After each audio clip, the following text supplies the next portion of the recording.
Heyrðu, já, við ætlum að taka smá viðtal hérna. Ég fann 2 skvísur sem eru búin að vera að vinna rosalega vel. Eins og margir kannski vita og sumir ekki, þá erum við mjög mikið að gera lífstílsmöt. Við erum búin að vera að vinna mikið í kaldamarkaðinum, við erum búin að vera með hressingastöð og eru þar að leiðandi að fá inn fullt af nýju fólki og erum að vinna bara svona grunnvinnuna þar sem að sumir fara út með pröfupakka, aðrir verða viðskiptavinir og sumir koma einhvern tíma seinna.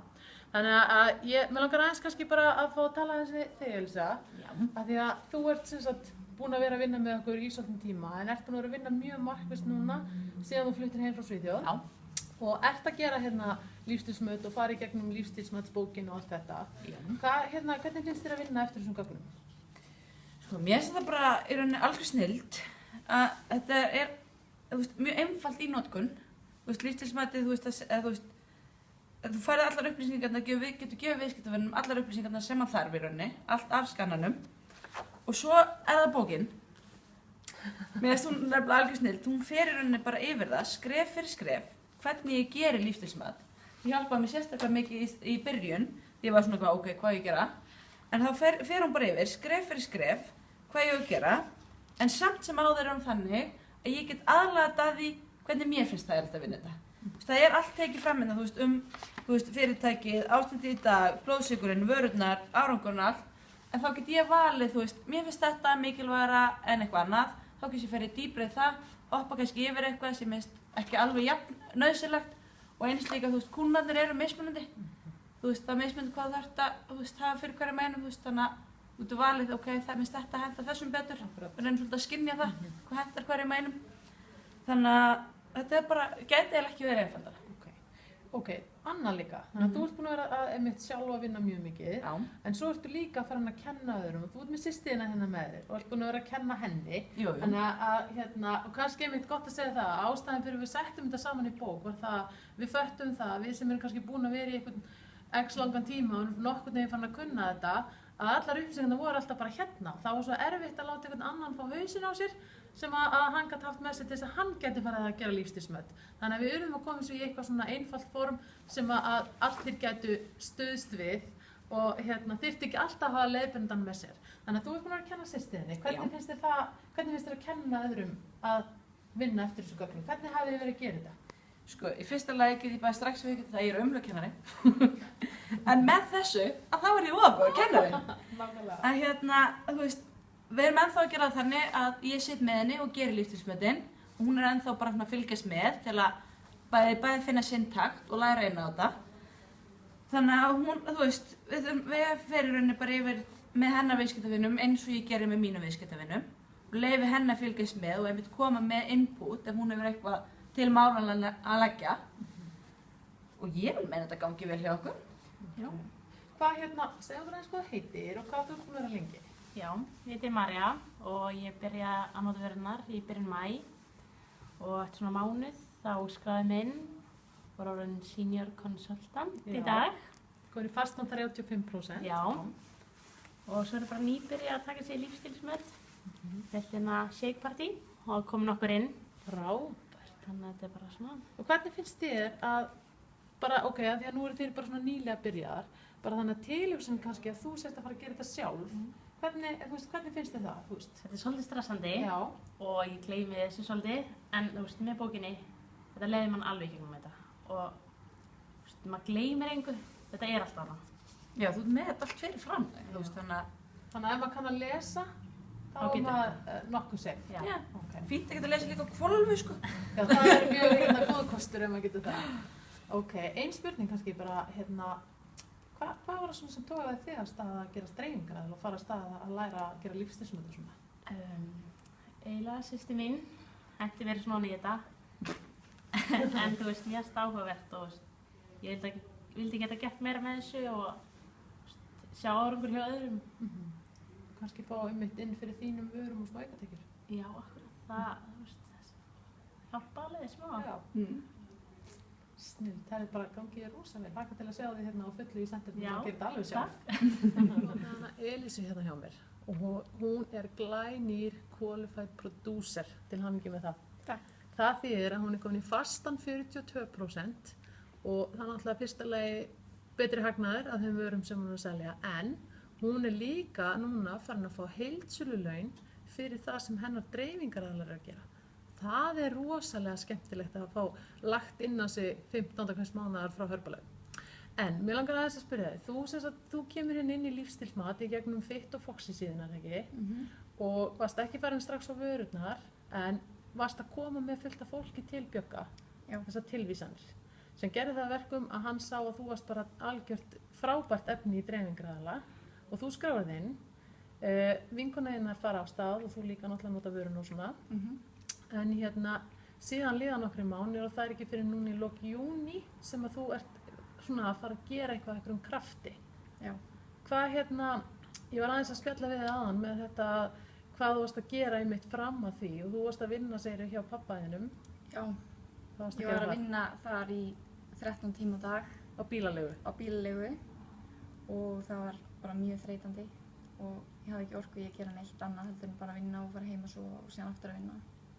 Þannig ég bara ákvað, að fara fullt í þetta í staðinn og ég minnkaði aðeins vinnuna, hjá pappa. Nú ertu í skóla. Og hvernig sér þið fram á til dæmis veturinn með því að hafa Herbalife viðskipti? Hvað hefurðu verið að vinna með skólanum á veturnar? Já, ég hef verið að vinna bara fyrir pappa á veturna og ég sé bara fram á það að ég ætla ekki að vinna fyrir hann núna. Ég ætla frekar að koma hérna og vinna hérna og já. Sér fram á að hafa kannski meiri tekjur jafnvel? Já. Heldur en hefur verið að hafa? Og frelsi? Og frelsi, nummer 1 og 3. Og náttúrulega rosalega gaman. Ótrúlega gaman. Ég ákvað að taka ykkur með hérna í kvöldgöngutúrum minn. Það svo gott stundum að fara aðeins út í náttúruna og svona hreinsa hugan eftir daginn og stilla sig af. Þannig að ég tók ykkur með okkur hérna, við Vívill saman í göngutúr. Vívill, þú voru að brosa í myndavélina. Við ákveðum að rölta hérna aðeins niður á sjónum. Það svo gott stundum að hlusta á sjávarniðin og í talningum þegar það sést nú aðeins til sólar, var smá kvöldsól. Herði, mér langar að segja ykkur frá, ég var að horfa á fyrirlestur daginn, rosalega flottan, maður sem heitir Simon Sinek. Hann var að tala svona 4 hormón sem að stýra okkur. Hann var til dæmis að tala serotonín sem að við fáum þegar við erum búin að afreka eitthvað, ná einhverjum markmiðum eða þeir sem eru til dæmis að hlaupa kannast við kannski svona runners high, þetta svona endorfín líkamanns. Síðan var hann að tala dópamín, það hormónið sem að gera það að verkum að við erum svona háð hinn og þessu, til dæmis símanum okkar. Hann talaði að þeir sem að til dæmis fyrsta sem þeir gera þegar þeir vakna að kíkja í síman sinn og tjekka Facebook eða get ekki farið á milli herbergja sem hafa síman sinn með sér, það dópamínið að verki.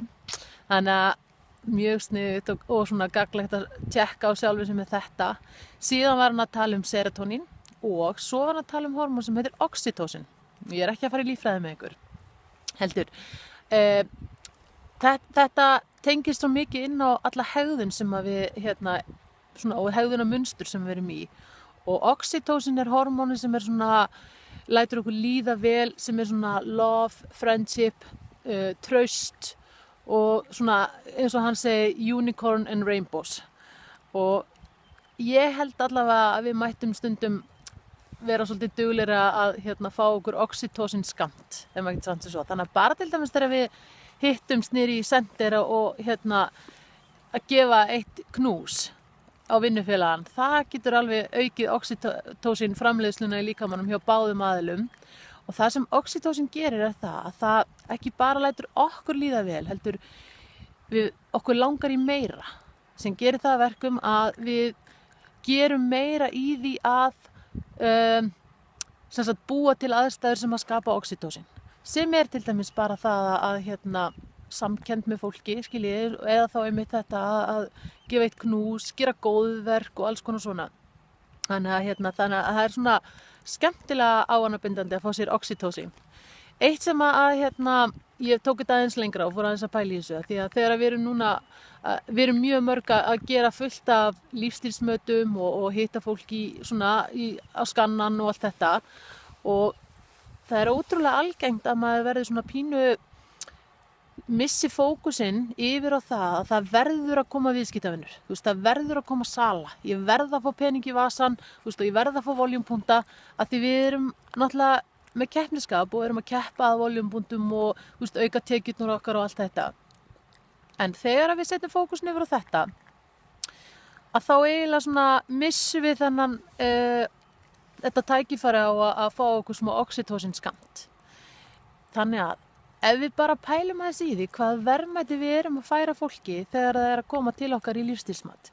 Rosalega margir hafa ekki hugmynd hvernig þeir eiga að setja saman daginn sinn og eru bara í einhverju bölvuðu bulli, þú veist, eru í endalausum pirringi og pirringi við börnin sín eða makan eða óánægð með sjálfan sig og allt þetta. Og við erum að færa þeim þarna á silfurfati lausnir þó að það verði ekki einu sinni viðskiptavinir. Bara það að fólk sé farin að gera sér grein fyrir hlutunum er ótrúlega verðmætt. Þannig að pæli því, bara svona eitt dæmi. Að kemur til ykkar maður sem er að koma í lífstílsmat og þið gerið ykkar allra besta bara til þess að gefa honum fullt af góðum upplýsingum, benda honum á alla góðu hlutina sem hann er að gera, skiljið, þú veist, hann er að fá sér morgunmat, þó að sé ekki endilega rétt samsettur, hann er þó allavega, þú veist, betur í stakk búinn fyrir daginn heldur en að hann var ekki að fá sér neitt morgunmat.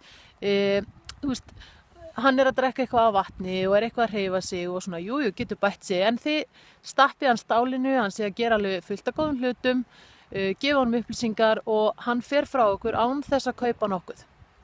Þannig að þið eru allavega búin að verja ykkar tíma og orku í að gefa þessum manni eitthvað. Þessi maður, hann fer út í umferðina bara í betra skapi og betra jafnvægi heldur en hann var þegar hann kom. Gerir það að verkum að hann gefur einhverjum séns, hann gefur mömmunni sem er á leiðin á leikskólan að sækja barnið sitt og hann er allt of sein, gefur henni séns í hringtorginu sem gerir það að verkum að hún rétt sleppur á tíma.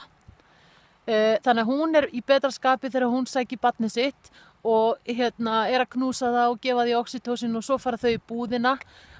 Af því að mamman er í betra skapi og betra jafnvægi að þá hrósar hún afgreiðsludömunni á kassanum.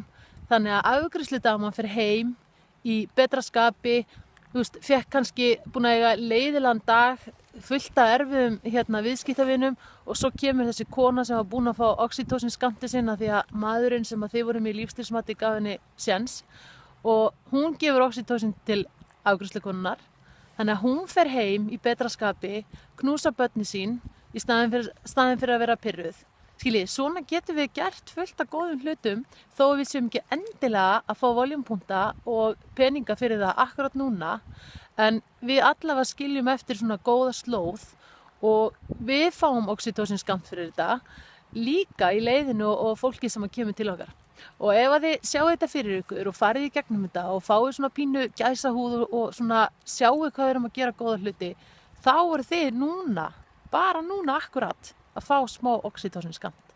Þannig að ég held að okkur muni vegna miklu betur ef við reynum að hafa þetta að leiðarljósi og láta allt sem er umfram þetta bara vera bónus og setjum fókusun á því að virkilega skipta út tímanum okkar og orkunni og fjárfesta í öðru fólki. Ég veit að við munum fá það tilbaka. Þannig að nú verðum við öll á fullu að gefa knús og hrósa og af einlægni og gefa tíman okkar og orkuna og við erum að fá fullt tilbaka. Bara verði ykkur að góðu þessi oxytocin skammtur.